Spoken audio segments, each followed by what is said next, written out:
this is the stage 9, the secret stage. If you proceed to play stage 1 through 8 with no miss and no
Okay, the raid is in. Welcome.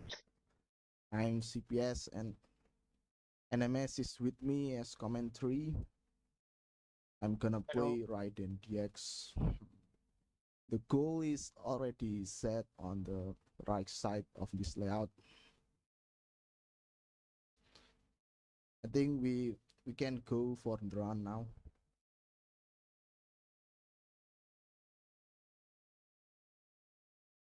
So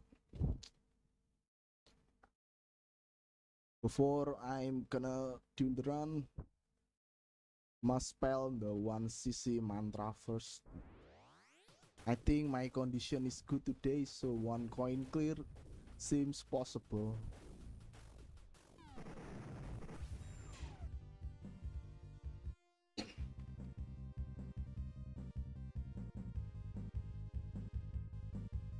You can MS.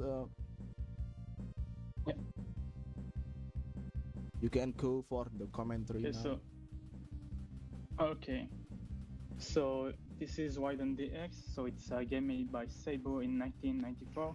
So that it was made 1 year after Raiden 2, and if you're familiar with that one, this one will remind you of Raiden 2 because it's a lot of the same enemies, and the bosses they also look the same, and even there's a lot of graphics that were reused.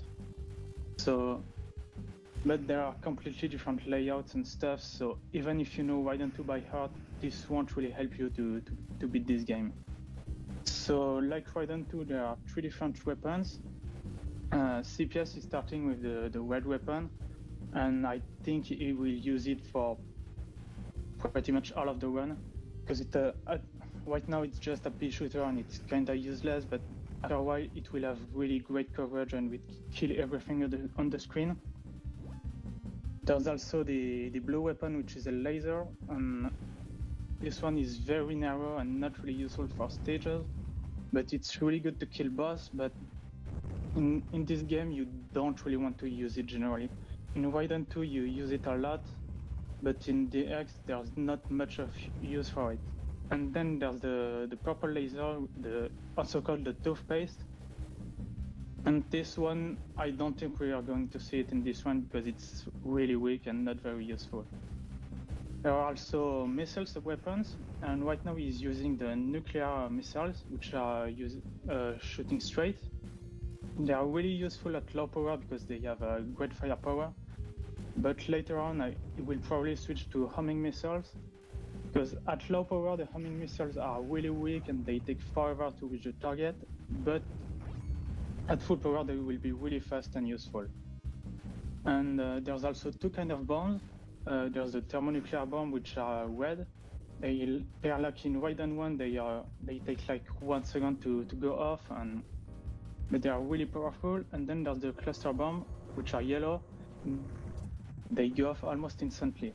But so the yellow bombs are better, and you will try to collect them, I guess.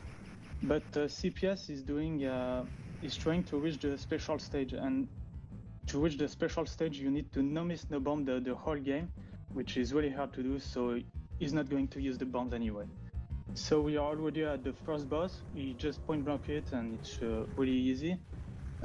It just has to be careful about the tank on the side, but it shouldn't be a big problem.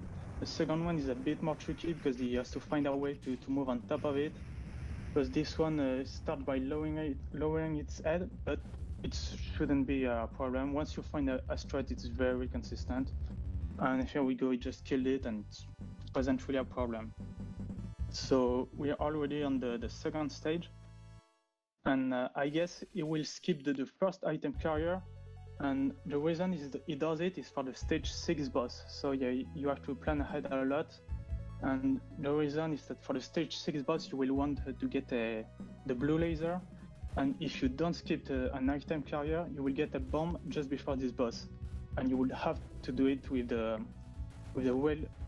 Vulcan weapon, and it's really hard to do. So you skip an item carrier. This way, later on, you will get the blue laser just before the boss, and it's not really a problem anymore. You can do it with any carrier, but this one is really easy to do, so that's the one he uses. Now we are into stage 2, and It's not really a problem as a whole. It's still an introduction stage. Now his goal will be to fully power up before reaching the boss. Because a difficult thing about this game is that in order to actually power up, you need to collect the weapon pickup, which will change color between red, blue, and purple. But to actually power up, it has to be of the same color as the shot you're already using. So if you're using the red shot and you pick up the blue, you will only change your shot, but it won't actually power up. So he has to be careful about only picking the red weapon. And of course, it may change at weird timing, so he has to be very careful to not go for the item. And then if it changes to blue at the last second, then it can be problematic for what's following. So now there's the two big mid bosses. They are a bit harder than in Raiden 2, but they are not very hard either. You can just point blank them, and he has to dodge a little bit, but overall it's not really a problem. The second one has even less health than the first one, but again, if he knows what he's doing and moving back a little, he should have no problem killing it.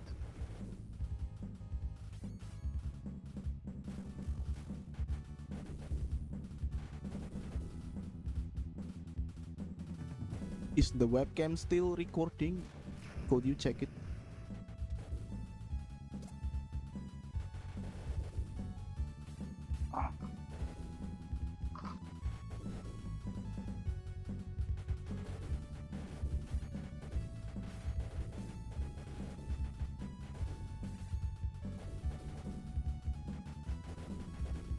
NMS. Yes, sorry, I'm having internet problems and I have trouble seeing you on the really? stream. No, like issues. Yeah, it's getting good. So yes, he's reaching the second boss right now, and he should be fully powered up. So this boss is a bit technical. It's a little bit hard to explain. Basically, you don't want to deal too much damage at the beginning. I think if you damage it too much before the 8th wave of small planes, it will enter its second phase. And you really don't want to see the second phase because it's really nasty. It's a lot of random patterns that are really hard to dodge. So at the beginning, he will take his time to deal a little bit of damage, but not too much. And after a while, he will move up and point blank the boss, deal a lot of damage, and then hopefully he should be able to kill it before seeing the second phase.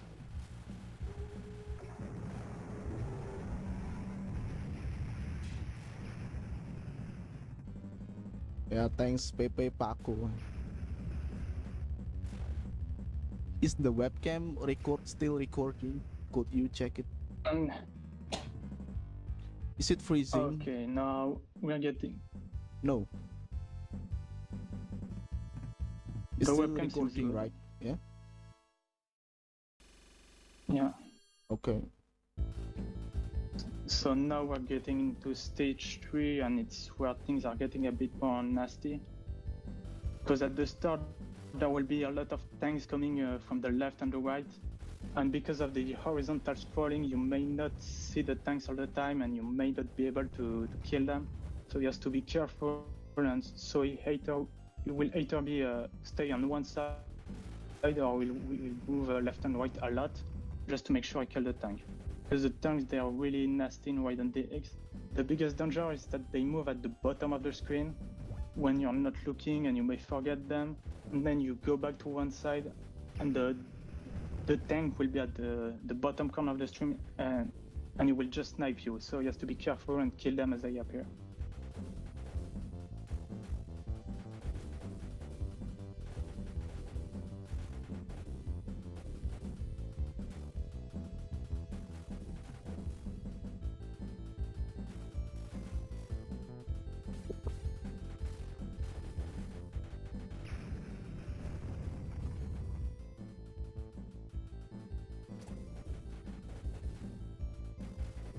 Okay, so now all seems... So yeah, it seems good. Now we're getting in the sea. There will be some boats coming from the top and bottom of the screen, but it's a pretty fine part, and hopefully it will be fine. There will be some big plane coming up, And he can either point blank it or stay at the bottom, and yes, it looks like he's staying at the bottom. It can be a little bit tricky to deal with the bots at the same time, but normally it should be fine. Yeah. Now there's another part with these big tank enemies that we'll see a lot during the run. They use a spread patterns in a V shape. If you stay just in front of them, you will actually be fine, because it will, yes, the bullets just won't reach you. The biggest danger will be the tanks coming at the same time, left and right, and trying to snipe you. So you have to be careful and just stream and tap really slowly to stay just in front of the tank while still dodging the aimed bullets from all the tanks. Now there are some sniper tanks coming out of the bunkers, but once you know them, it's not really a problem. And oh yeah, it's this part with the planes coming from above. You really want to kill those planes as soon as you can, because if you don't, they will come back from behind, and they have a really annoying pattern. So one thing to note is that these planes, they are actually random. They will spawn at random positions, so it's hard to be consistent and know which pattern you will get from them, but yeah, he did fine. And now he's getting to the final part. He's killing this kind of bunker enemies. They're not really difficult. The hardest part of the stage is probably the bot, this kind of mid-boss at the end, which is really nasty. He's using aimed bullets. At the same time, he uses four wet bullets that are really fast, that are aimed around you, so you have to tap dodge a little, but not too much, because if you don't tap enough, you get hit by the aimed bullets, but if you tap too much, then you're getting hit by the white bullets, so it's a pretty tricky mid-boss.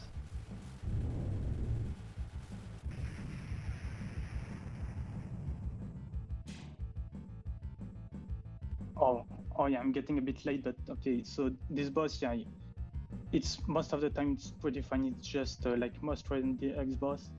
You just point blank it and you should be fine, and he did this one.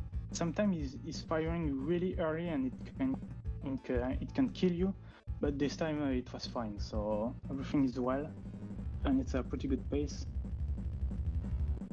Now we're getting into stage 4, which introduces some pretty annoying enemies that come from the top of the screen.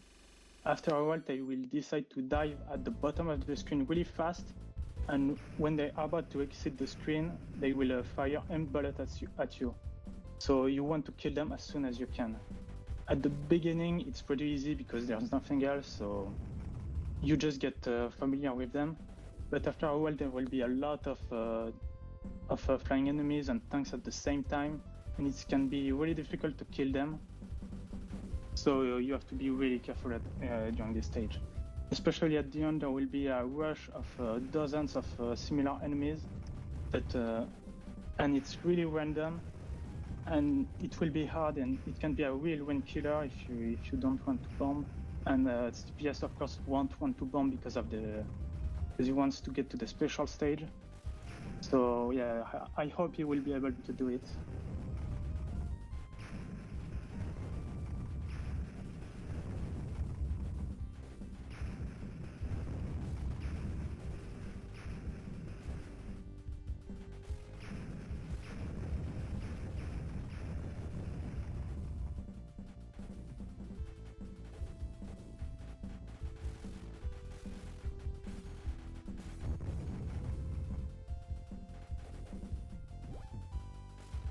The middle part of the stage as a whole is not too bad, but it has a lot of sniper tanks coming from the sides that you really need to have memorized, because they will snipe you if you're not careful. But once you have recruited it, I think it's pretty consistent. Big L.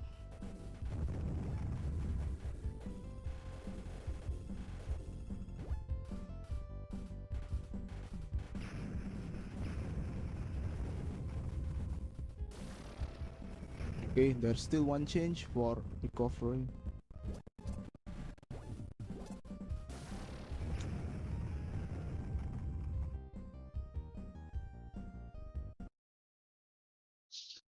Oh, we still have 40 minutes. Still good for another run.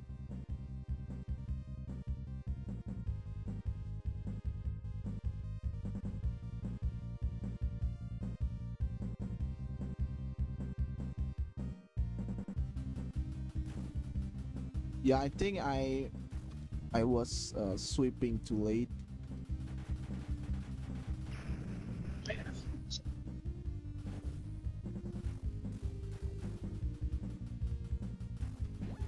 So it looks like NMS have an internet So yeah, problems.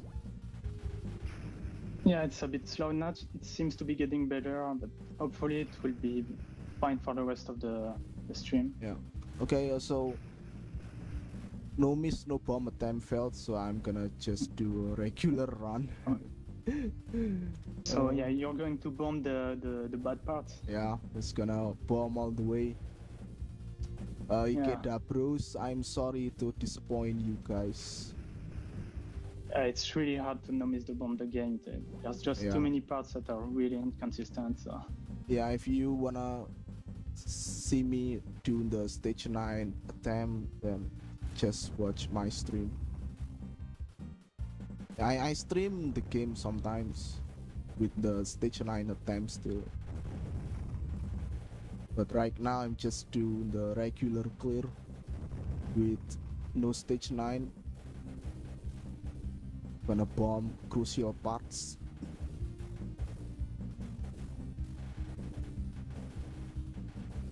Because we have 40 minutes remaining. yeah, that's just enough time to do the game. So hopefully you'll clear it. Yeah.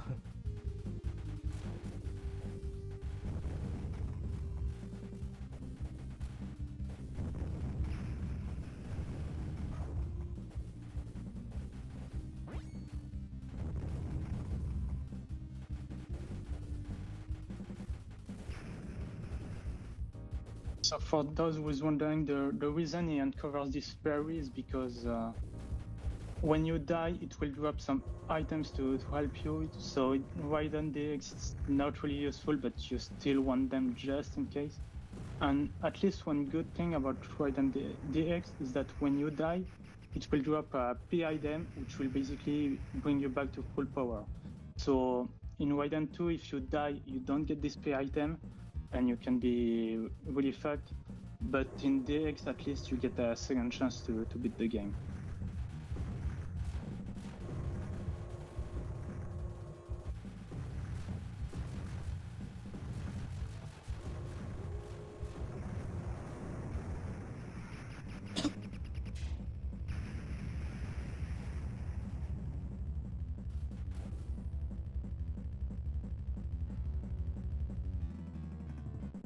So now we get to see on stage again.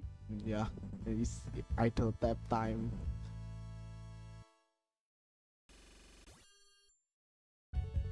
Yeah, and the last part of stage 4 in my opinion is very random.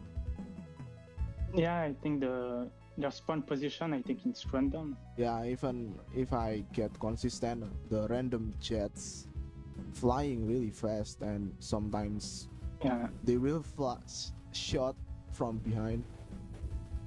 yeah. And there's just too much of them, you can't really kill everything. Yeah. So.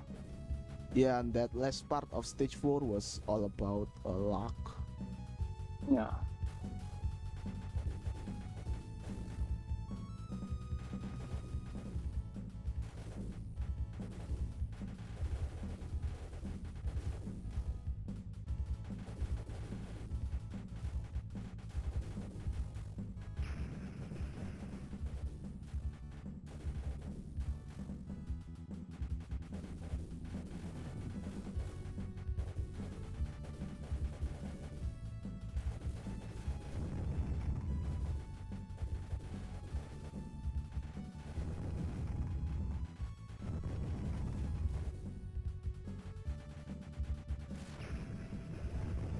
Okay, now he's getting to the mid boss again.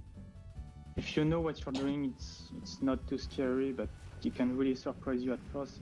The important part is just to point blank it a lot at the beginning in order to deal as much damage as you can.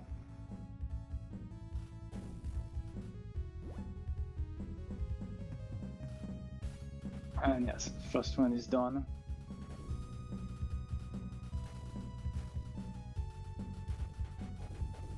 Second one can be a little bit annoying because of the tanks from the side, but at least it has less health, so as a whole, I think it's a little bit easier than the first one.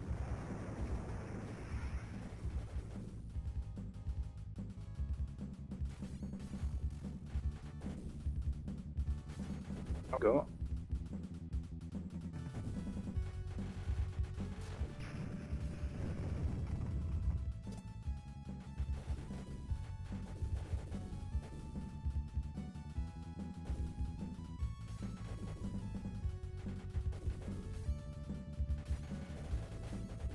Oh yeah, so you have a little bit of time to talk about the scoring, so Oh what yeah, you do to the score, scoring in this so, game is quite interesting. So explain.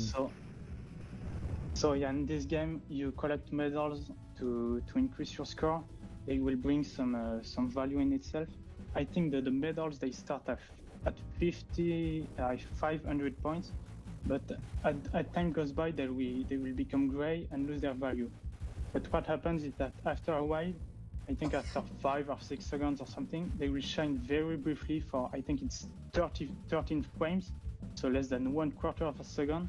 They will shine very briefly, and if you collect them, at this point you will get 3,000 points. And if you collect, I think it's 3 medals like this while they're shining, you will get a Meklos, so which is the sp0 mascot. Some of the medals will be replaced by a Meklos. And if you collect it while it's not shining, but it's instead of shining, it's walking, you can get 50,000 points, which is a lot. And on top of that, all the medals you collect during that stage, they bring you a bonus at the end of a stage, and it's you take your number of medals, you multiply it by your number of bombs, and this gives you a flat bonus. So if you collect, for example, the 20 bombs, for example, if you have 5 bombs and you collected 20 medals, you get 100,000 points. So it's all about keeping your bombs, collecting all the medals, and trying to get them while they're shining. But getting them while they're shining is really difficult thing to do because the timing is really strict.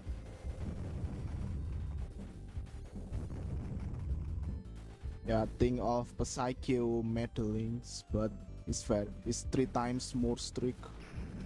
Yeah.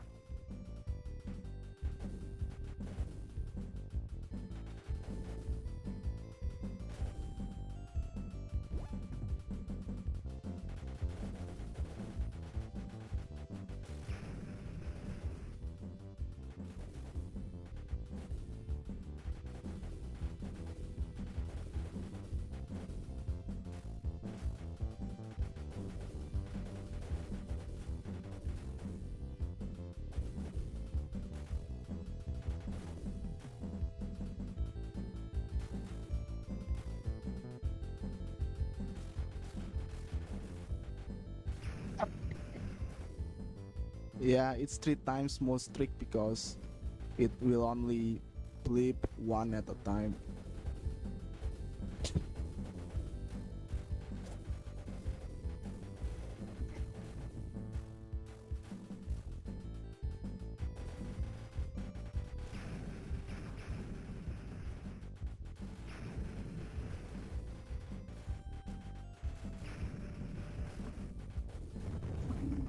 So now the plane and me, yes, it's doing fine. Oh yeah, I There's a got lot this of red stuff. bomb. It's the I think yeah. the worst bomb. Yeah, it's pretty bad in this game. Yeah. Because it takes a really lot of time to just go off, so you're not safe. The yellow bomb they are just much better because they go off almost instantly, and most of the time you should be safe.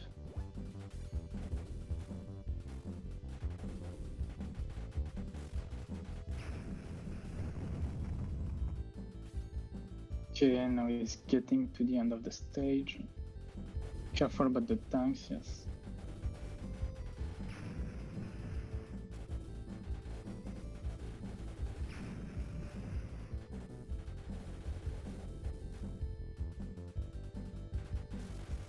Yeah, these big planes, they look a bit scary, but if you just keep moving, the bullets they shouldn't miss you. So you just move left and right, and normally you should be fine.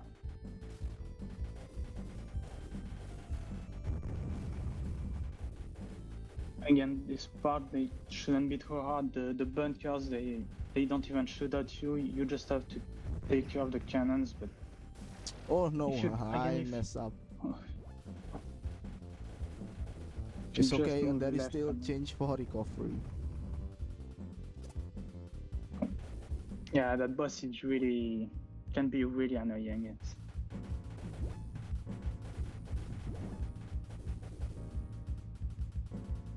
yeah. Oh yeah, you didn't get the. You still have the weak missiles yet. Could be a little bit hard now.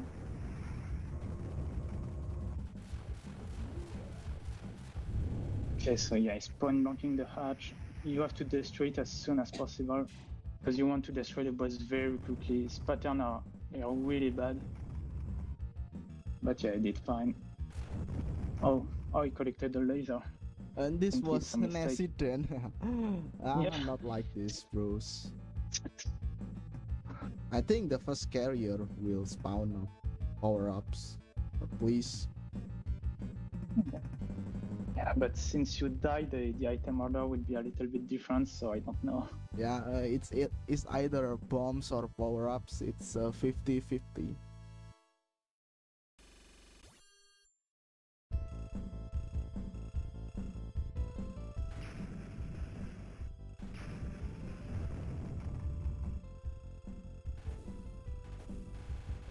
But no, not like this, bros.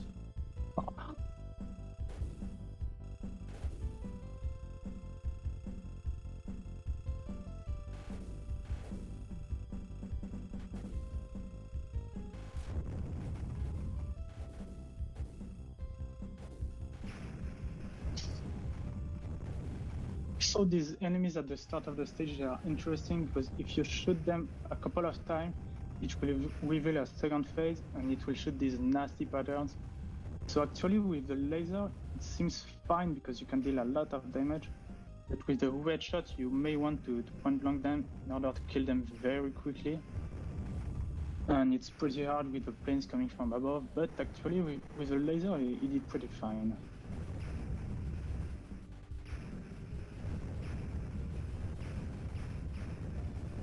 Yes, now we're back to the red shot, which will be really useful for the rest of the stage.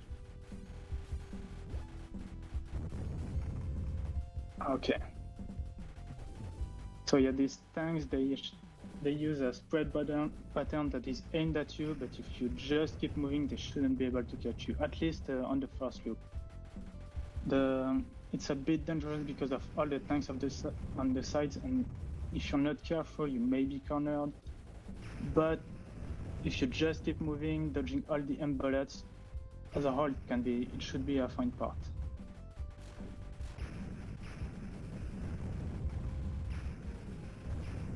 Okay, yeah, it's fine. And the upcoming part can be really tricky. It's a lot of tanks coming from the side and coming from behind. You really need a really, really good route for this part. Because these tanks, they will shoot as soon as they appear. So you need to know when you move left, when you move back on the right. And it's really tricky to get the timing. So we'll see how he does it.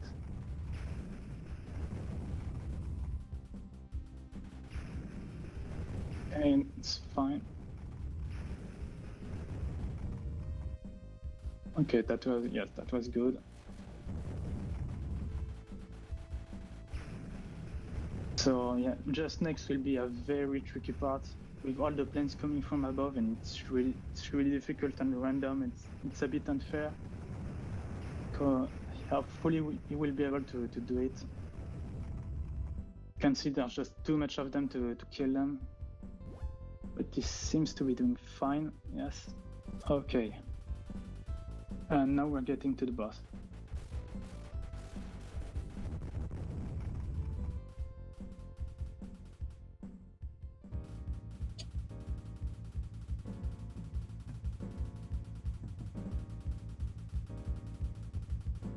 So this boss has two different phases. So the first one, if you just keep moving left and right with the red shot, you will be fine. So what it does is that with his lightning attack, will raise some pillars. The pillars will shoot at you, but it's not really a problem if you have the red shot. You should be able to kill them without any problem. So we just keep stab dodging left and right until we get to the second phase, and it's not really a problem normally.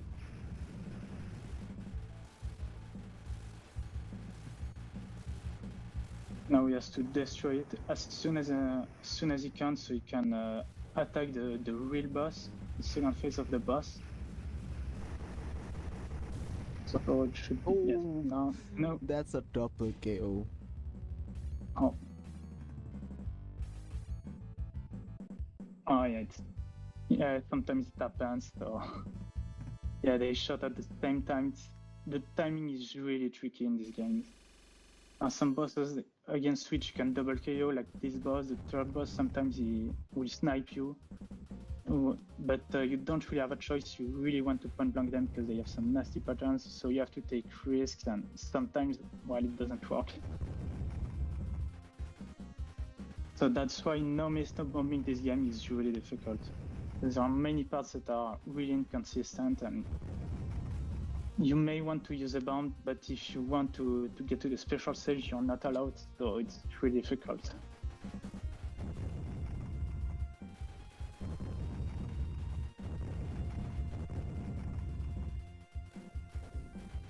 And now we're getting to stage 5, which is the last stage that takes place on Earth. Because after that, the last 3 stages of the game will be in space. So I guess what they wanted to do was to make it feel like a final stage, because it's much harder than what was before. And the game was already difficult before that, but this stage is again harder than what was before. There's a lot of sniper tanks. Just after, there will be a part where you have a tank in the bottom right corner. You have to know it because it will snipe you. There are many tanks coming from the sides. Again, it's a part where you need a route. You know when you have to move right, when you have to move left, before the tanks even appear. And you have these tanks with their V pattern, which is tricky. And because there are many tanks at the same time, so yeah, he has to bomb a lot, because otherwise you would just be dead. You need to be really precise. And since it doesn't have the missiles, it's even harder. Because the homing missiles, they really help you, but since it doesn't have them, it doesn't deal enough damage. It can't kill the enemies, but at least it is doing fine. Yes, another part with tanks coming from behind. Yes, he was a little bit late, so he had to bomb, because these tanks will just snipe you. Later on, there are a part with tanks coming from the side. Again, you want to kill them as soon as they appear, because they will just snipe you. They won't wait for you to shoot. They shoot immediately, and they will just snipe you. It's really unforgiving. And oh, that was scary. But yeah, it's the last stretch of the stage now. Just before the boss.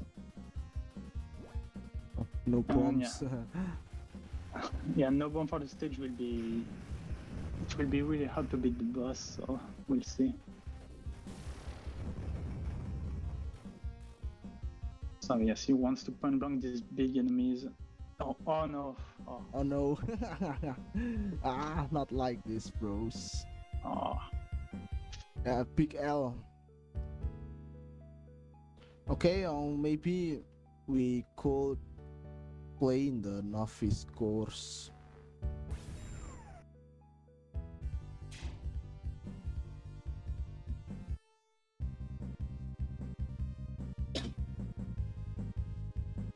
No.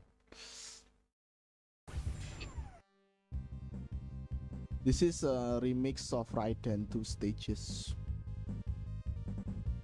I haven't played the novice course a lot, but I think it's very similar to Raiden 2, isn't it? Don't really know the differences. I know they added some scoring, like there's some stuff you have to shoot, you have to destroy in order to get more points.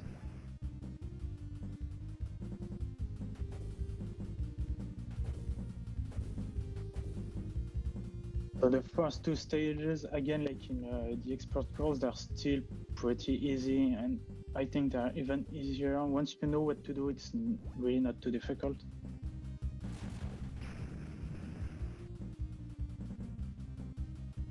So again, the strategy for power-ups is the same. He wants to keep the red shot as much as he can. And at the beginning, he wants the missiles, because the nuclear missiles, which are shot straight because they are much more powerful. The homing missiles are really useless at low power. You might as well not have them because they are really weak. They take too much time to reach the target.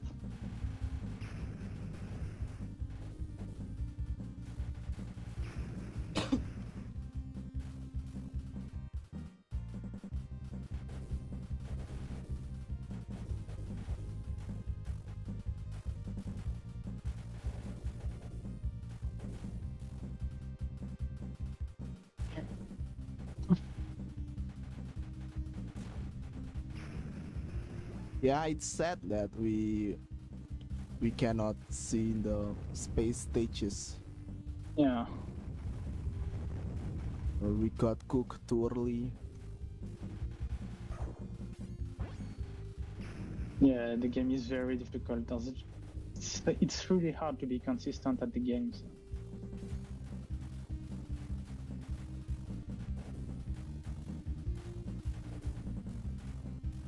Oh yeah, now we're getting to the end of the stage. It's pretty much the same boss. Actually, it's even easier than in Wide and X, because there are no tanks coming from the sides to snipe you, so you can just keep on blocking and it will die very easily.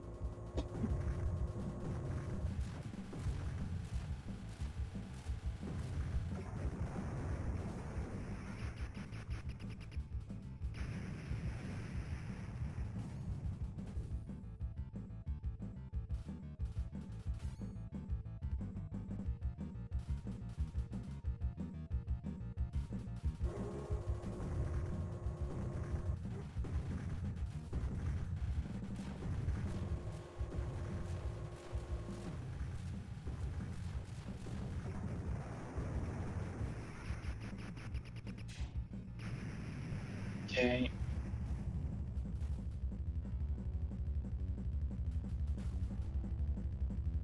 So what's the requirement to get to the space stage in novice course?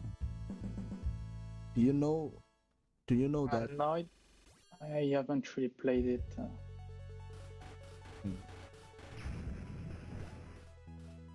But I think you have to. I don't know how they're called, but you know they added some stuff you have to destroy, some hidden stuff you have to shoot in order to reveal them. And I think you have to destroy all of them. Oh yeah, destroying the secret radars or something. Yeah, the radars.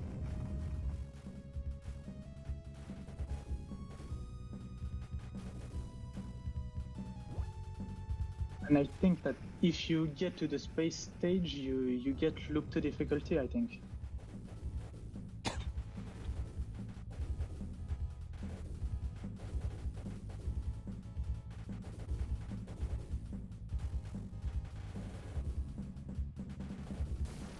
Ah no. Oh. Ah. Sad. Bad condition.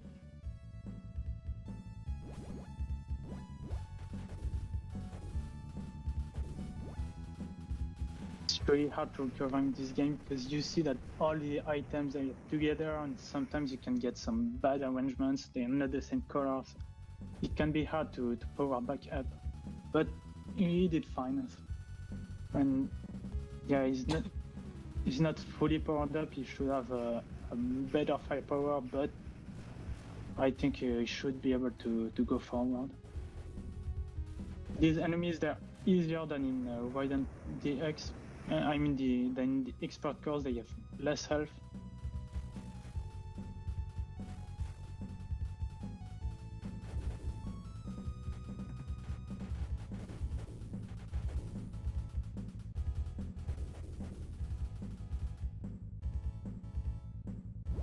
Yeah. Yeah, and this difficulty is the reason why I cannot recommend older Raiden entries to new players. Yeah, the problem is that if you die just once, it's pretty much over. Yeah, it's so. basically a one life game. I think the modern ones are pretty good. I only played the old ones, so I don't know. Oh. Also, you haven't played 3 and 4 or 5? No, I will do them soon, but yeah, I haven't played them. Oh yeah, at all just this one. yeah, and there is a Mikado remix on Steam Yes. for 3 and 4. The third one is going to be released on June, and the fourth one is already released a few weeks ago. It's a good time to play them. I recommend the modern Raidens for new players.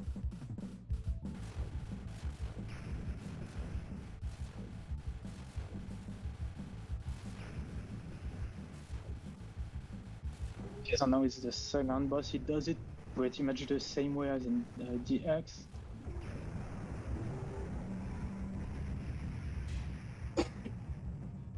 Oh. Oh yeah, so we saw the second phase. He had to bomb it because it's just too difficult to dodge. But I guess that since he was underpowered, he didn't really know how to do it, because at full power you take your time at the beginning, but since he's underpowered, I don't know if he will be able to deal enough damage. So I guess yes, I guess what you wanted to do was just to point block from the start and see what happens. So now we're getting into stage 3 and yeah, it's really difficult. It's a big difference in difficulty. In Raiden 2, I think it's the hardest stage in the game. It's really hard. Oh yeah, and this stage in Raiden 2 feels like a final stage. Yeah, exactly. It's the beginning is not too hard, but at the end there will be a lot of bots that are really difficult, and with small bots coming from the side. But the problem with all the big bots, they shoot a lot of bullets, and it's hard to find a place to dodge. But at least the beginning should be fine.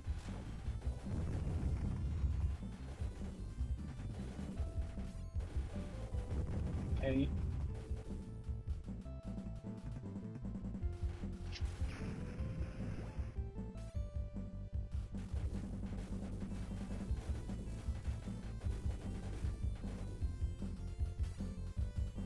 Yeah, so yeah, I forgot everything in this stage, so this will be a honest touching. So yeah, it's gonna be very difficult.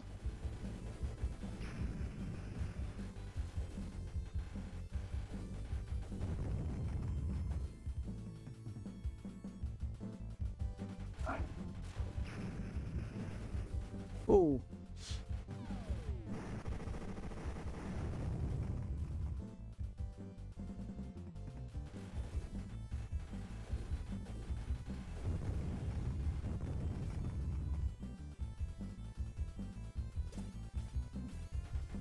That was good. It's a pretty tricky part with all the bots coming from the side on the bottom of the screen, but he did fine.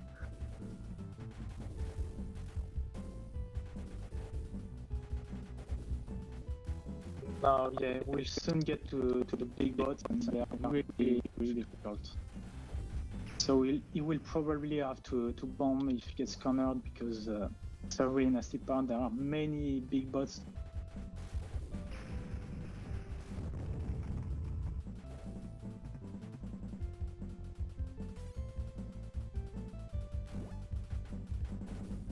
The first one isn't too bad because it's only the big bot, but after that they will be on the sea with a lot of bots coming from above, and it's difficult to deal with everything. So he's doing fine, I think. No. Okay. It's not fine. Okay.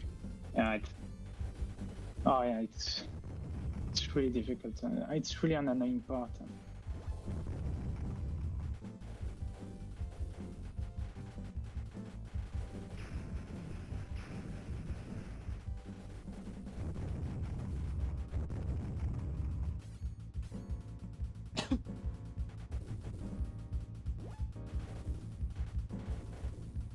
Oh, that was scary. Okay. So now we get to the boss. Oh yeah, you don't. Yeah, normally I think you want to switch to the laser. So I don't know how he's going to do it now.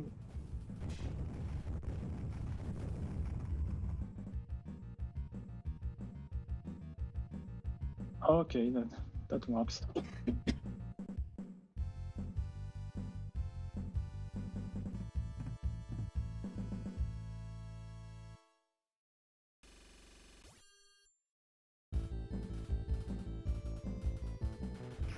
Oh yes, stage 3 is done, and that's a good thing because it's really hard. So stage 4 should be easier in comparison. It still has those annoying planes from the top, but it's nothing as bad as in the expert course. At the end where you have a lot of planes. I don't think there's such a part in the novice course, so it should be more consistent.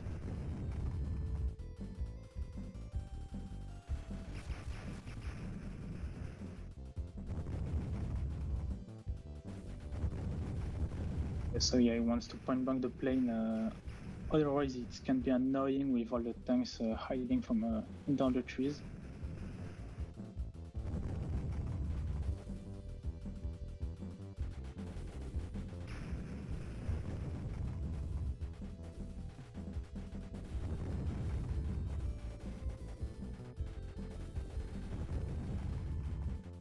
Okay.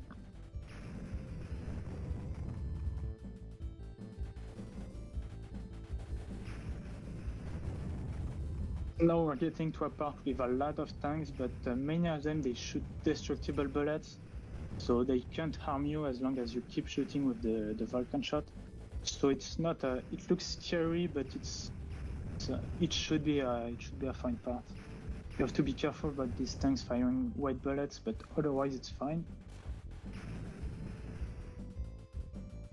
And yes, it's also an interesting part because it has some of these statues. They are like the ones in the expert course. If you shoot at them a couple of times, they will reveal a second phase. And the second phase can be annoying. So some of them you don't want to shoot them and wait until you see an opening with no tanks or planes or anything. And yes, when you see an opening, you shoot a couple of times to reveal the second phase, and then you point blank them and you kill them safely.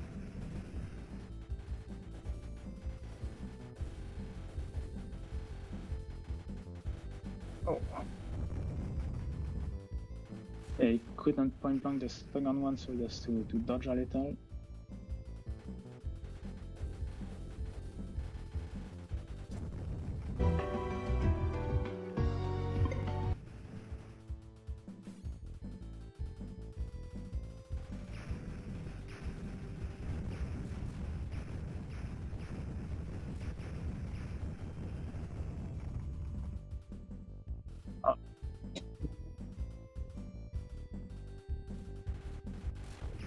Whoa. Okay, now we're getting to the boss. I don't remember if it's very different compared to the expert course.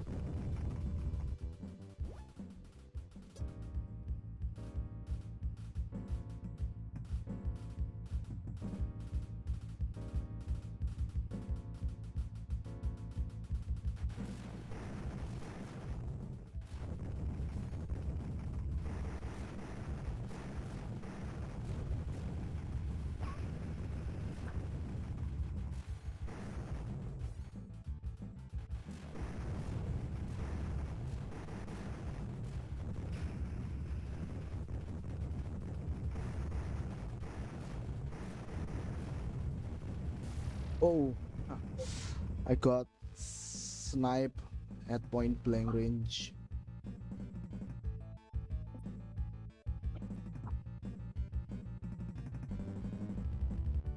We have 5 minutes, so I think that's right. 10 TX for today. Yeah, not enough time for another runs.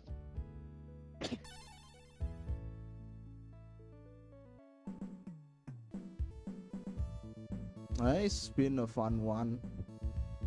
Yeah, I'm not expecting this to be a clear or anything. I'm just having fun with the game.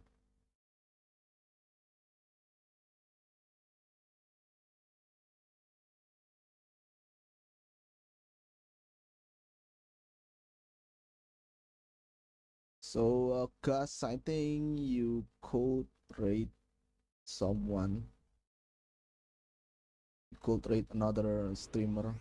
I'm done with the game.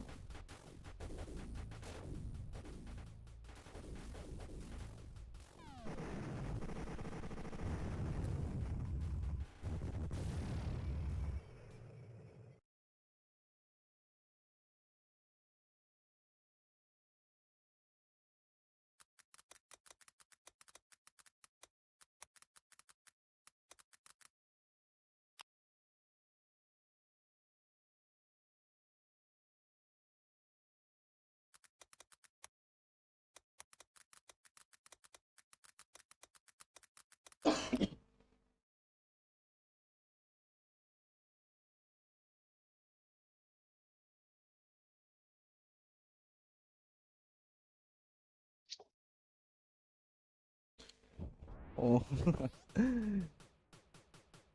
Gus is still waiting for Suhiro and M Night.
I guess it doesn't matter, but What is it, sir? when I think about how many people would choose us as a team, I get a sudden impulse to commit suicide. Don't you think the fans would enjoy it if we just stayed here and talked? No, I believe that because we think no one is watching, we can create an interesting situation. So what's the plan?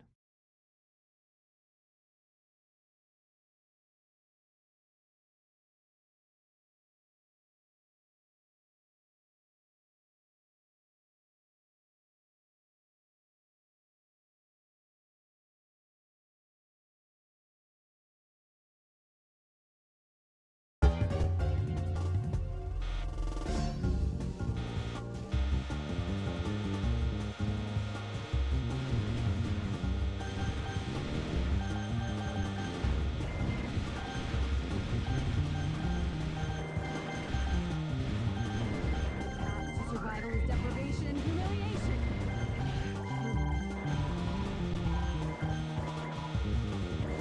The path to survival is deprivation and humiliation.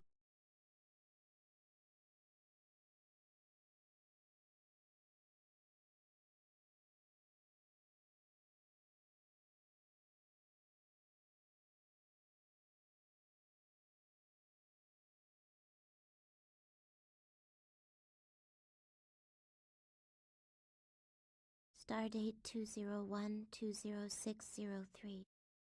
I'm a traveling sandwich chef brought to this country by a meddlesome adult. His speculative nature reminds me of Maki. Because of that, I've decided to help him a little.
I had only heard about Swan Castle in fairy tales. I never thought I would actually see it in person. It's beautiful. I like Japanese castles better. If this one's a swan, then Himeji Castle in Japan's a white heron. It might be fun to compare them. You just showed off that you're smarter than me, didn't you? Just because you can speak Old English. I did not. I was a terrible student in school.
We're not going to the ball or anything. Why are we paired together, male and female? I know. Is anyone even going to play with this combination? I know. I'm starting to feel lonely. I know. The color of fate is blue. I know. Why you? I heard you the first time. The color of fate is blue.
Oh, okay. So is that not restreamed or not? Like let me know, because I wasn't saying anything, but if I need to talk, I can try to do that. It's a bit complicated with this game, but I can try to do my best for commentary while playing.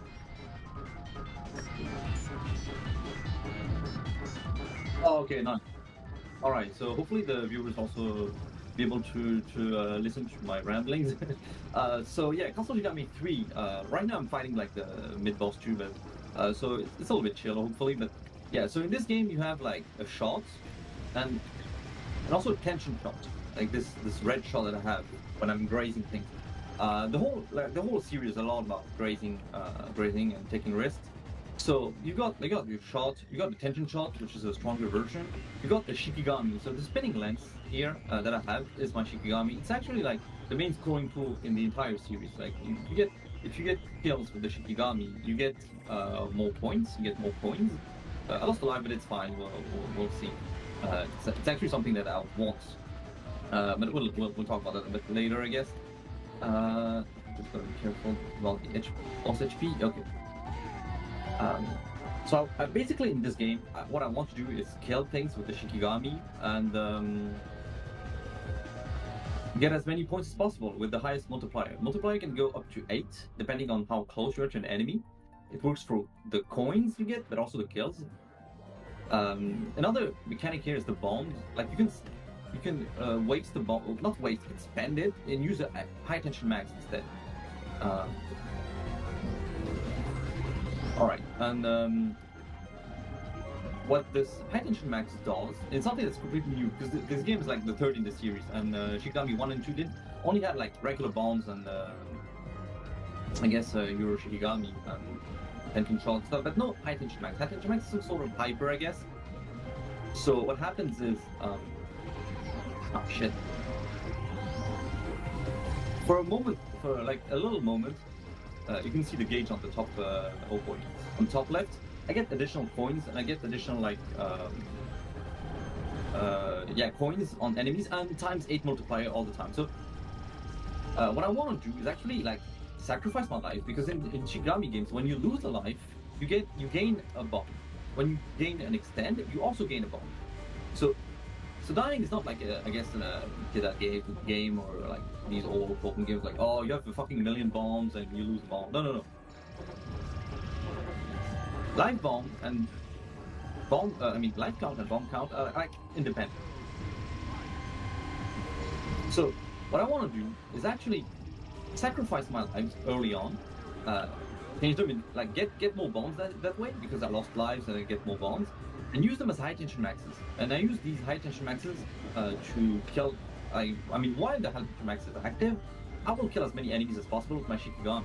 And because the game extends like every, I don't remember exactly, but like, let's say it's fairly often. I can like basically refill my resources regularly through the run. Like if I score well, I get more points and I get closer to the extent. See, little jingle, and I got like the extends back, at least the one that I just sacrificed. And I need to do this because if I want to keep scoring like really well, I need to use HDMs. And my character is a bit specific because like I have like this Shikigami that I'm charging. Oh my god. What am I doing? It's a bit weird because usually you charge it. Oh boy. You can spin it for a little while and then that's it. But if you play your cards right, you can do these kind of weird like buffer charges that make the spinning lens go on forever.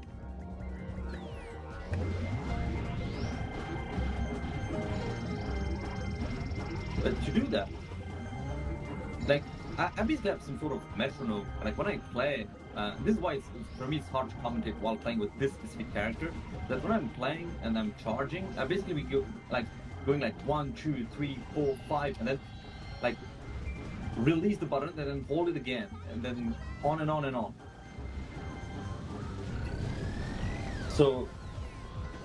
This is the one case where it's kind of hard to like commentate and play at the same time. Like usually if I don't commentate, I can keep the charge going on like more easily. But I mean, I'll try to commentate at the same time, but we'll see what happens. So this is a mid boss. This mid boss, there's 2 milks in the game. You may have seen the first boss, like Yukari Horiguchi, with the flowers. Earlier in the run, I milked those flowers. And this is the second milk in the game. This mid boss has like rechargeable like parts that regenerate. See, I destroy them, they come back. So I can milk them. My milking is a bit loose here. Like I don't have tons of like a super accurate route or anything. But I know that there's a bunch of parts that can be destroyed. Some of them are pretty easy to destroy, not a lot of HP, like those small ones. There's also bigger ones like on the arms and the shoulders. Oh, and the camera here, like, oh, this is a stealth game. You get noticed. If the senpai notices you, bam, you get some more, bullets thrown your way. So, for the most part, when you score this game, you will be using HTM, but on like milking like this, you're gonna have to rely on grazing. Because see, I'm trying to get like those times 8, and how to do so is by staying close to a bullet while I'm killing the enemy, and also while collecting the coins. So speaking of coins, coins is like they start at 10. Like the value for a coin is 10. When you kill enemies with the Shikigami, you get more coins than if you kill them with a shot. And also, yeah, I gotta be careful not to time out, but no, if I time out, it's not too bad actually. I have some buffer extends. I'll have to sacrifice them anyways. So. But yeah, and they go up in value up to 10,000. Yeah, if I time out, there's these bastard enemies that show up.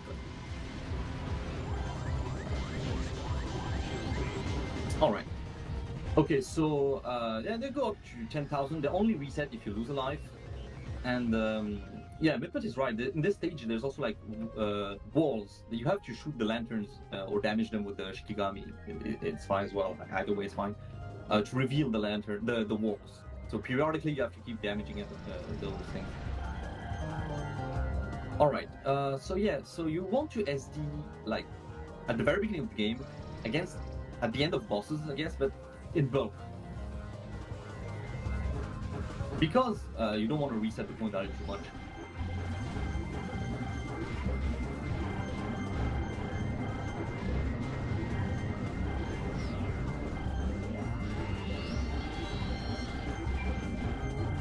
So this part is like speed stage, I guess.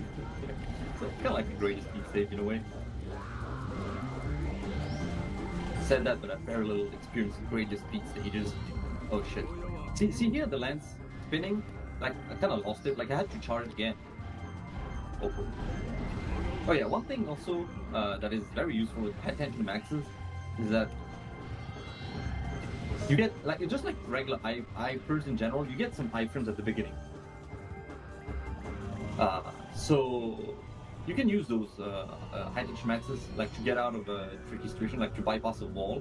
Like literally in stage 3-1, I think I have some strats. Like in my routes, I actually use the HDM to go through a wall because I have 1 second of invincibility. So boss 3 here, not too bad. Like first pattern, I just yeah, I was a bit slow here, but yeah, first pattern I misdirect basically the big fireballs because screw dodging. Oh boy. Can I make it? Yeah, oh. Ah, and I got the extent, nice. I got the 5 billion. So I can basically sacrifice it.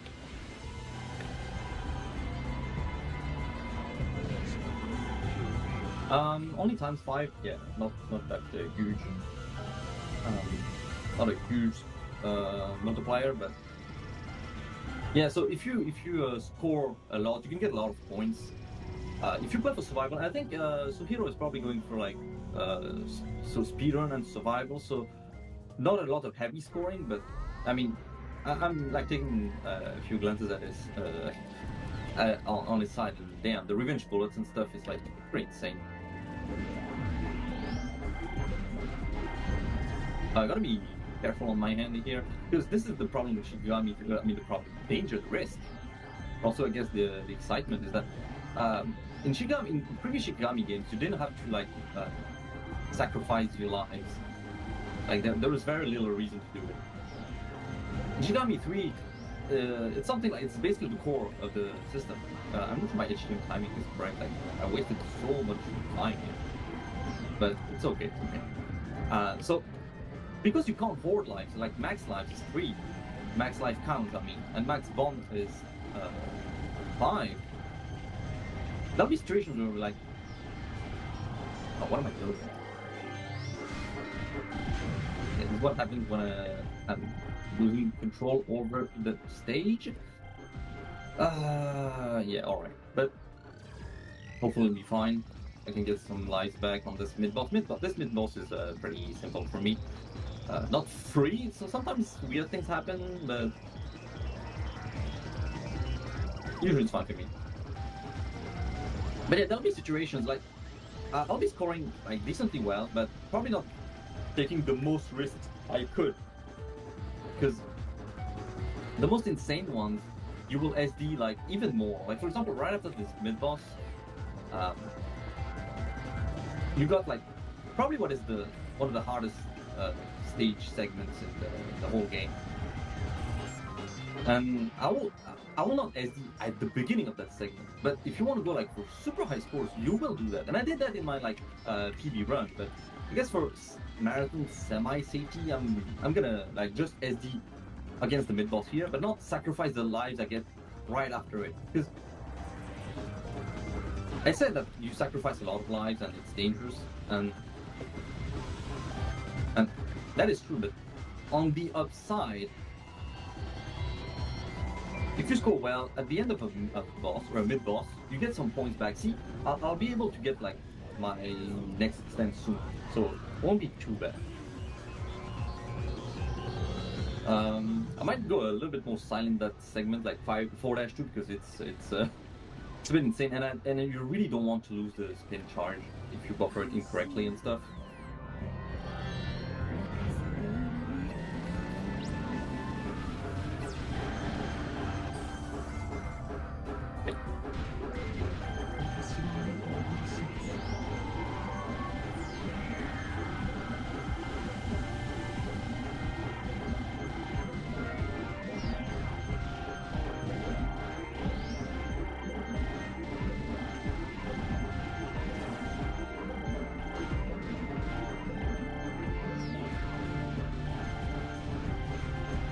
Oh boy. Alright, I'm gonna play it safe here.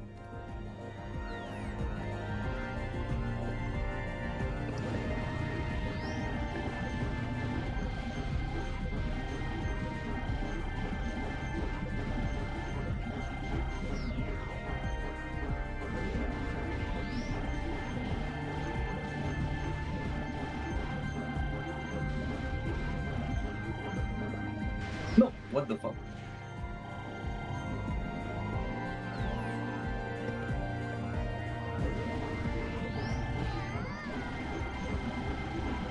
Alright, at least I'm back to full lives. Okay, Kagachi. Yeah, Kagachi is such a massive pain in the ass. I'm glad you have 3 lives against him. Hopefully it should not be too bad. Some of the patterns are not too difficult. But You streaming right now, Gus? yeah, we're actually in the middle of Ultramania relay. Oh shit! And I just lost a life. Oh, should I leave?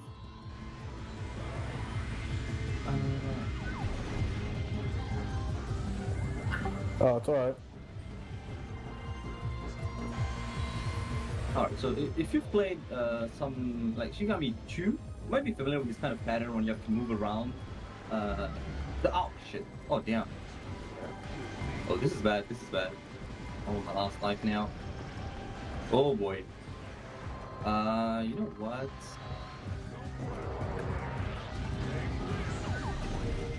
Yeah, for safety, I used the bomb on the boss there, but Is it gonna be enough? I probably need. If I had like one more life, and there's one more bomb. Oh, thanks game. That's exactly what I need. So final stage for me. It's gonna be like the stage portion is not supposedly that hard, but you can go wrong. It's easier than 4-2, but it's still pretty tough challenge. The boss though, man. Oh, into focus mode, I guess.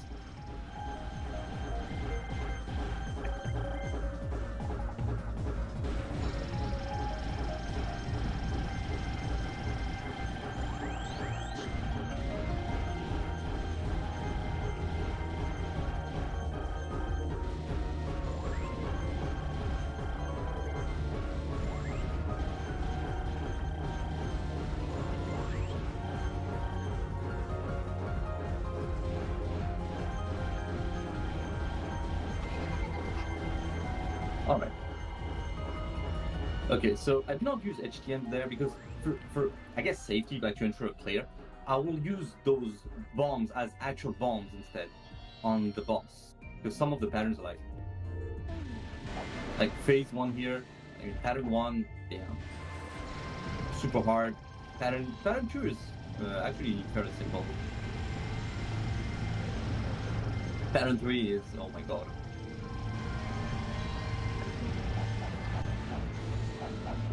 Okay, use the Shigami there. Should have used the shot just for like safety, but yeah. So the last boss is difficult because it is long. It has lots of patterns, lots more micro dodging, and you barely get any resources. Like don't count on an extent unless you're already very close. All right, gotta focus a bit closer. Oh shit, did not move to the sides.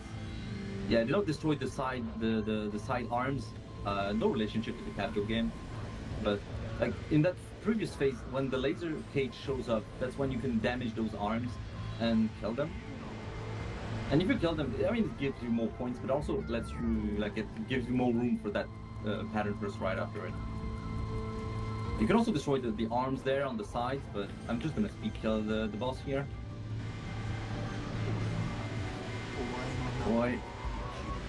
Yeah, this combination of like white balls and yeah, Mutmut here, I remember when he was going for his own play, he had issues parsing the white balls on top of the purple bullets, which is a bit like, I guess, it's pretty understandable because there's like this overlap of patterns and stuff, which makes which makes it fun and challenging, but also like pretty hard.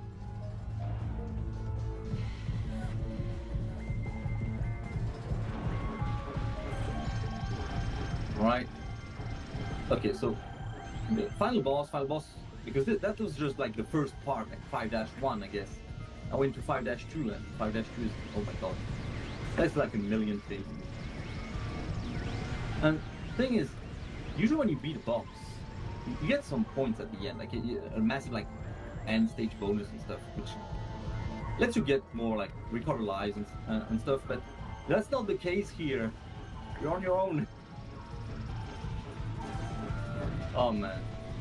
Yeah. Oh yeah. Face of the Moon, I think, is the name of the. Oh my god. Okay. Got lucky there, I guess. But the hitboxes are kind of small, so it's not too bad. Oh, gotta squeeze in through this little gap here. Yeah, and yeah, it's not just the moon that has phases. Boss has lots of phases too. I mean, it's a kind of a tradition for Shikigami games, like have very climatic final boss. Oh my god. Okay, that is scary. That is fucking scary because I'm on my last life. Oof.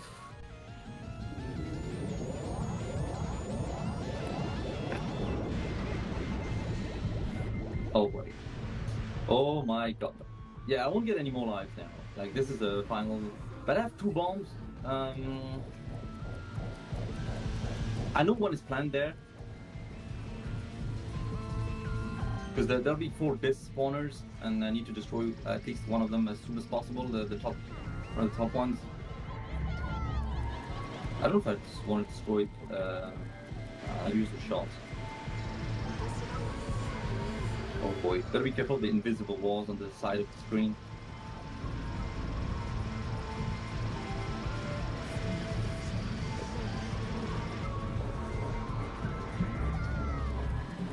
Yeah, destroy the top ones first, and then these two are easier afterwards. Okay, this is kind of scary because I can still fuck up, and I don't want to fuck up. All right, use the HTM, my last resource. That'll be a scream attack. Don't move. Just don't move. Yeah, don't move. Alright. Okay, it shouldn't be too bad. I just don't want to fail in front of the finish line.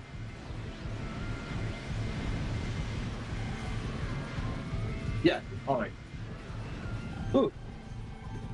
Yeah, I got it.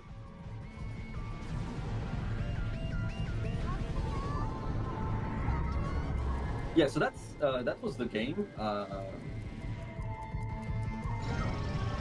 Final boss just beaten with like no resource left. Oh yeah, I have gotten like see now you get the post boss bonus. I only get it at the end of 5-2. There's none for like 5-1, which is pretty strange. But you can see also like Touhou also on the final boss, and from what I understand, he's playing like the extreme mode. So yeah, now I can breathe, relax a little bit more and focus on his run. So, oh, that's interesting. Like, he's actually using the time stop here, because that for speedrun I guess it would be bad. But oh no, this is survival showcase of the highest difficulty. Yeah, not just for speedrun, because he had done some speedruns of the game. The boss rush mode. There's a boss rush mode where you just fight the bosses, so you can go ham with Fumiko. But yeah, this is thanks everyone as well. My hero, Thirst Strike, you are my hero. You with your huge 10.01 billion score that I need to beat someday. At least get close to that. But yeah, so what I was playing is the arcade mode, I guess, like the normal difficulty of the game. So Hero is playing the hardest difficulty, which means yeah, lots of like revenge. No, I think it's revenge bullets plus the bosses also fire like fast spreads when you damage them. There's something like that. It's well, it's pretty insane. And he's also using dramatic change mode. Dramatic change mode is like it's only in the oh my god, those shoot one thing and then flower of doom. It's like in dramatic change mode, there's something that wasn't there in the arcade mode, but in the arcade version of the game. But in the console ports, Wii and Xbox 360, you can play as two characters, and so that's what he's doing. Like he swaps between Reika and Roger, and I guess he's using both characters' tools like specifically because like Roger has these mines that are kind of powerful, and also like I guess the bombs also gives him lots of iframes. But I wonder why he went with that combination specifically. Oh boy, is he? Oh yeah, and he managed to nice. He managed to clear as well. Elliot, fantastic, congratulations. Because oh boy, like the extreme mode is yeah, it's pretty extreme.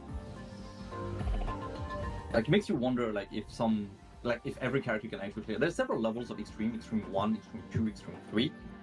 And yeah, the last one's like it increases the speed of the revenge bullets. It's crazy. So I think I got like 7.8 billion on my end. So my personal best is 9.5, which I got like a year ago. And the world record is that with this character, with Batsu, the character that I was playing, it's at like 11.5 or something like that.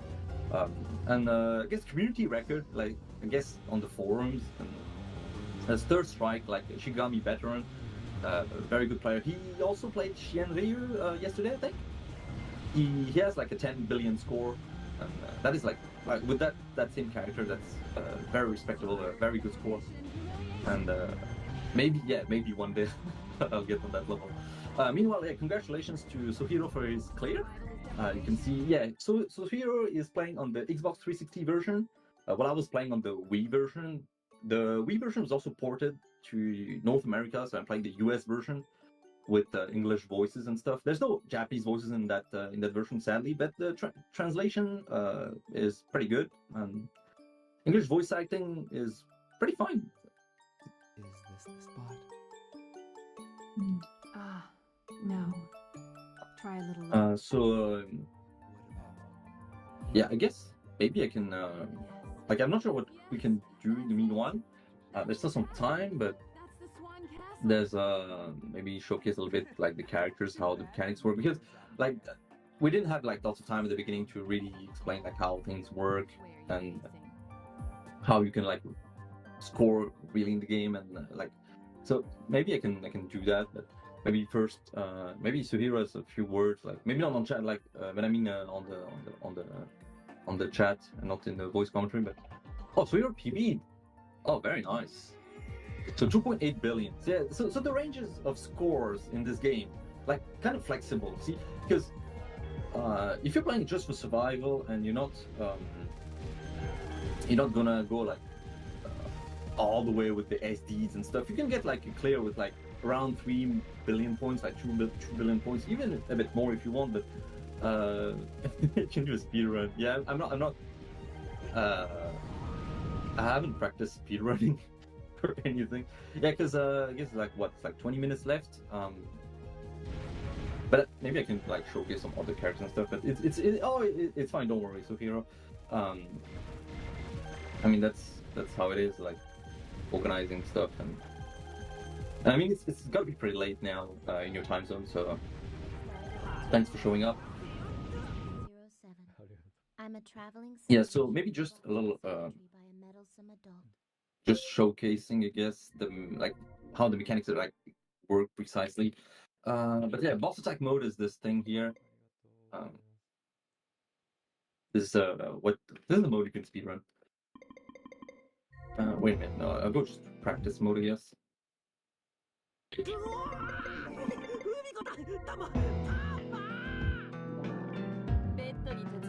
Oh, okay, the PB was a time PB. Okay, never mind. Yeah, that's pretty good. 12 seconds, it's huge. But I was wondering, because if you use Reika for a speedrun, Reika's bomb is this time stop ability, so you probably don't want to use it for speedrun. But I'm not so sure. I don't know exactly how the meta is. I'll just pick a random thing, maybe boss, like then yeah, just to show like the controls exactly, like how it works. Like this, I guess something I should have done maybe at the beginning. But yeah, so see, I took Kuga here. You got a shot, so I'm using the shot button. It's just this standard stream of shots. But the tension shots, like if I get close to a bullet, see, there's this red aura around me. It's also like if I get close to enemies. And now I get this powerful shot.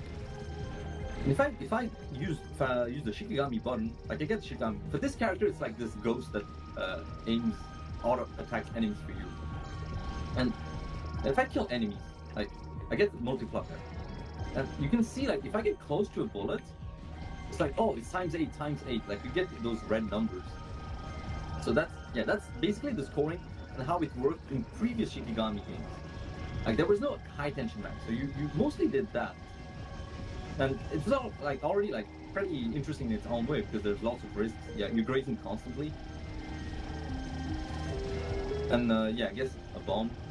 Oh shit, couldn't see the bomb, but just classic bombs. And yeah, I guess, yeah, Kuga is like, oh boy. Yeah, when you start playing the game, like especially the previous entries, Kuga is the character that you might be tempted to go for, because he's the easiest to score with. You just let the ghosts, like the Shikigami, do things for you, and just, you know, graze bullets on the side. And don't have to worry too much about like positioning yourself in a way to optimize the enemy kills, but also grazing and stuff. But actually, like for this game, and I mean even the other games, there's some other characters that are stronger for like just pure survival. Reika, which is also the character that Suhiro used, is probably who I would recommend. Though I think if you really want to play like for survival, maybe Nagino is good, because Nagino is like has a shield. There's like two types of shields. Like there's a shield that like rotates, like you can like directional barrier. So if you move on the diagonal, it will move diagonally. These kind of things.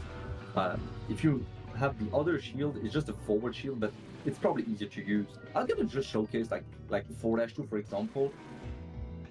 Yeah, with Nagino, I guess it's like I can see people having problems with the walls, but otherwise it's not too bad. And I think if even extreme mode, something like extreme mode, if you want to play extreme mode with this character, probably not too bad, because she can absorb the range of bullets and like then throw them back. Oh my god!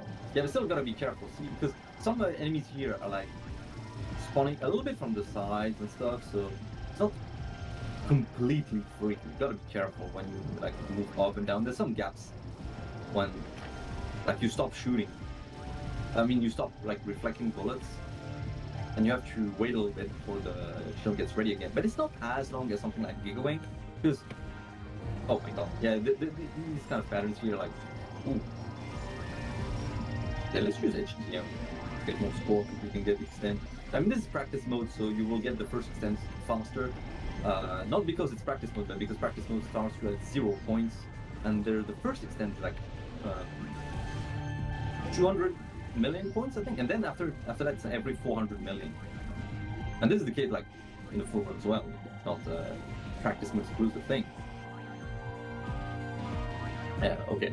Maybe it was not like the best example of how simple Nagino is, but because I just kept shooting, taking hits, but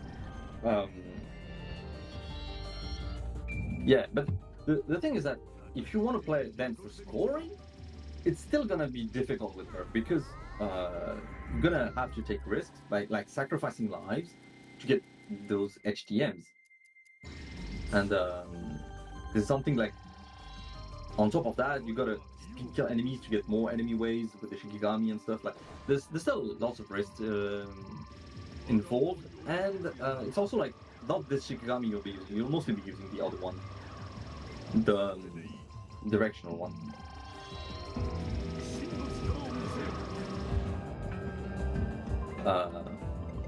Like this one instead, and this one can like overcharge. So you also gotta be careful not to cancel too many bullets, because otherwise you won't be able to get that reflect. It's a kind of tricky character, but it's not the trickiest character in the game, I guess. There's stuff like Munchausen. Now, Munchausen is pretty interesting, but also like impossible to play. Because Munchausen, but also Fumiko, are kind of strange in the sense that if you shoot, if you use the Shikigami, it will summon some sort of cursor, and you move around. When you move around, you move the cursor, you don't move the character anymore. So Type 2 is also like some sort of disc. Like it's no longer a cursor, like you move the disc around and stuff. But yeah, so Suhiro is went for a second run, right? I mean the second run. Yeah. And he's on to... Oh yeah, so he's doing boss attack, yeah. So that's excellent, that's excellent. Because boss attack is a mode where basically you fight all the bosses in the game. And it's like, because he's the main, like, I guess, focus is on speedrunning. It's like, okay, this is the mode where there's no auto-scrolling segments, basically, aside from, I guess, a little bit in 5-2, like Tsukiko's, like the phases. Because there's some segments where you have to fight a few enemy waves in between two boss phases. But aside from that, like everything else is all about like being fast and efficient. You can score, of course, that mode, but Suhiro's going for speedrun. And yeah, so he's going with Reika again, and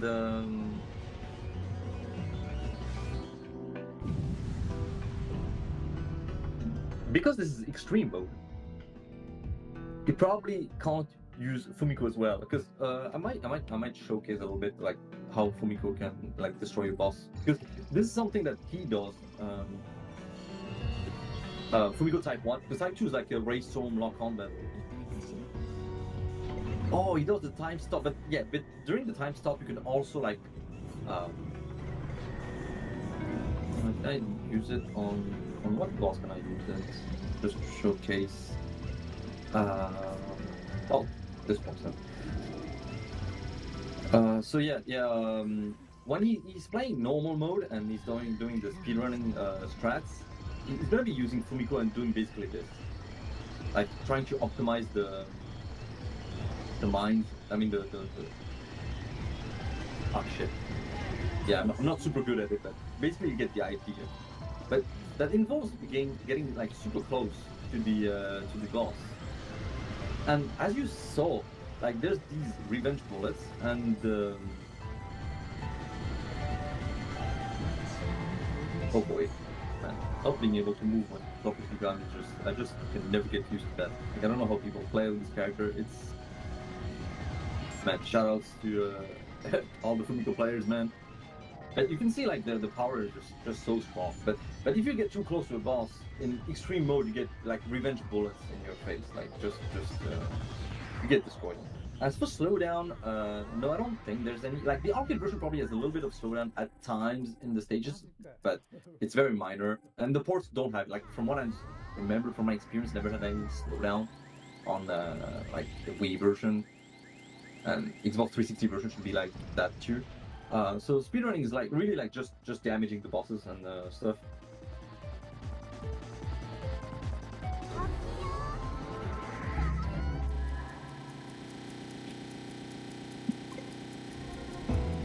Yeah, so Reika has this time stop ability. Oh yeah, Reika, by the way, is actually a character from another game. Like, she's actually a guest character.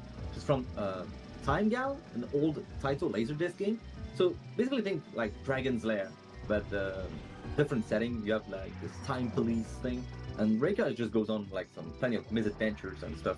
And she has these like time powers, like, and this is translated here into this bomb. So when you bomb, like the whole game freezes. You're still active. You can't use your Shikigami, but you can shoot. And this is what Suhiro's doing.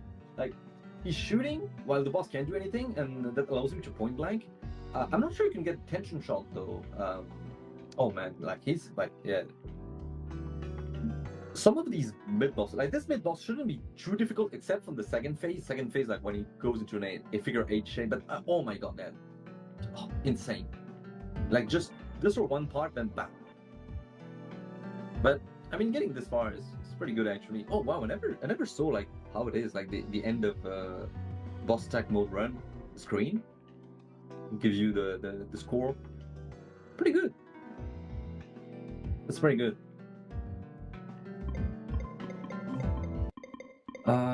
Is there anything else we can do there in the meanwhile?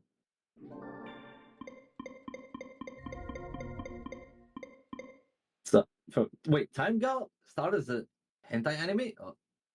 Did it? I need to check this. I had no idea. I mean, I only know about that the Laserdisc game. So maybe there's some more history and lore about the game, but oh yeah, Iron Fighters. I guess that makes sense. Like that rings a bell. I think. Who was it though? I don't remember who was it with the time freeze bomb, but yeah, it's probably not the most like unique bomb type, but it's still very unique.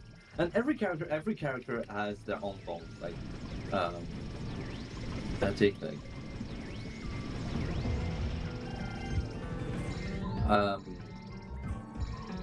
let's pick a menu, for example. A menu is this. Yeah. So for those who played Sisters Royale, same developers, some of the characters archetypes will be very familiar. Like this is basically East from Sisters Royale. And let's pick, I don't know. Let's just pick this boss, just to showcase that. And like Emilio, for example, like every character has different shots and Shikigamis and bombs, and this is also what makes this game so cool to see and to play. And it's just an advert, what the hell. So, for example, in this one, like he has these homing shots, and the Shikigami is this laser that's multi-directional, and the bomb is this huge laser, and he grows wings and stuff. It's pretty badass. And the thing is that the way the scoring mechanics work in this game means that even some of the characters are kind of like difficult to I guess, position yourself with for grazing can still be viable for score, because you can, instead of grazing, you have to use HTMs.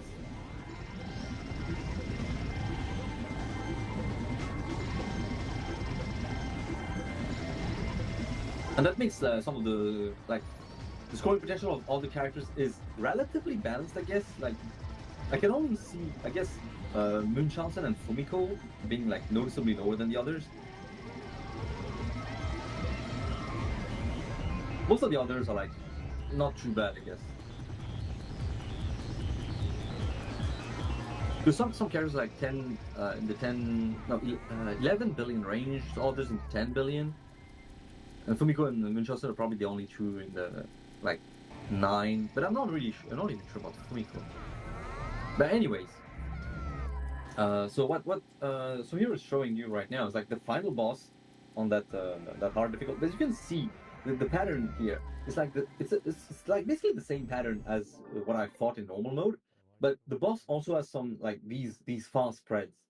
And from what I remember, like I can try to practice that, but I think the fast spreads, extreme 3, let's go. I think the fast spreads depend on your shooting. Like, so if you don't shoot, I don't think. Oh, let's use Hugo. Let's show what he can do against the flower shop girl, Yukari Origuchi version 2. Oh yeah, this character is interesting. He has these helix shots and electric balls you can fire ahead of you. Oh man, I did not. I meant to. Oh, it's okay. It's okay. I meant to fight the 1-2 boss, not 1-1. Let's see. For now, the boss pattern is like basically the same as normal. I mean, Extreme 3, but it's the same. But if I start shooting, then the boss reacts. Like it. See, it's firing those bullets. But if I do nothing, it's just the same kind of pattern. Oh, but revenge, but oh my god. Yeah, that is insane. Oh, Dream Hunter Red. Oh, okay, so this is something else. Okay, alright. I was not missing out on something. Okay, I got it. But it's funny, like the oh my god. Yeah, the insane bullet patterns, but also like the origins of some of the series and stuff.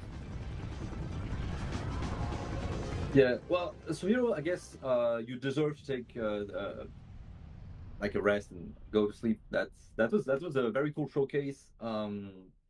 Thanks a lot, and yeah, I guess thanks for like guys like for suggesting me to play alongside you, because Suhiro, you were the one who wanted to like play Shigami 3 for the event. I mean Shigami in general, like so yeah, I just joined along for the ride. I mean, so thanks guys. Hopefully that was cool. If you want to play the game, there's plenty of resources online.